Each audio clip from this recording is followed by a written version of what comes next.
فکر کردم که ممنونم سارا.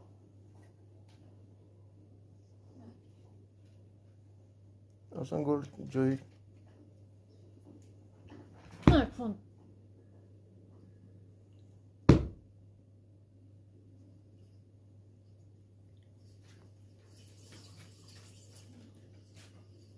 نکن میو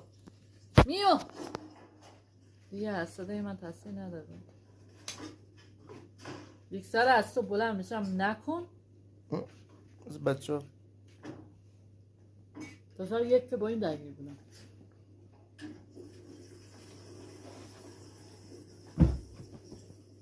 اون نوشیدنی زیاد است حتی توی همچین روز.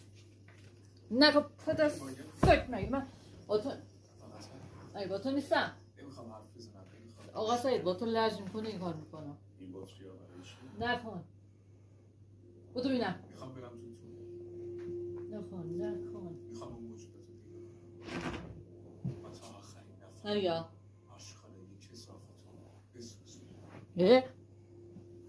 برو فکر میکنی جواب میده مگه یکیشون رو نسوزون یکی قبلا همینجوری بیفتی. مهم نیست. میخوام اون وضعیت درد